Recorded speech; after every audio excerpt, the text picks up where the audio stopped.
Noon, pag may nagkasakit sa pamilya, agad may pangamba. Hindi lang dahil sa sakit, kung hindi dahil sa takot kung saan kukuha ng pampagamot. Mahal ang gamot. Nakita at naramdaman ito ni Pangulong Ferdinand Marcos Jr. Kaya iniutos niyang ilapit pa ang tulong pangkalusugan sa bawat Pilipino. Sa PhilHealth, ipinagkatiwala ang pagtutok para maging tunay na serbisyo ang kautusang ito. Kaya nagtungo ang Pangulo sa General Santos City para masigurong umaabot sa mga tao ang mga programa. Mr. President, pwede payakap. Tulad ng Yakap program para sa agaran at libreng check-up, screening, x-ray at lab tests.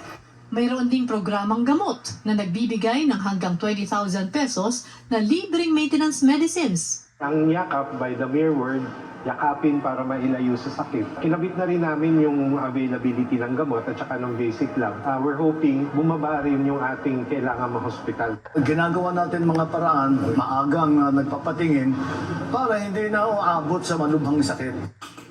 May dagdag suporta sa dialysis para sa tuloy-tuloy na gamutan ng mga tulad ni Leo na 3 beses isang linggo ang dialysis. May tulong din sa cancer treatment ang mga tulad naman ni Maribeth para hindi maputol ang laban dahil lang sa gastos. Pinalawak din ang maternity coverage para sa normal delivery, cesarean, pati prenatal at postnatal care.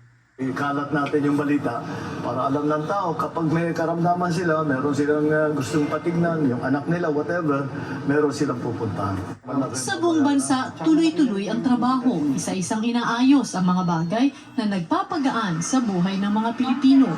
Ngayon may PhilHealth, may tulong.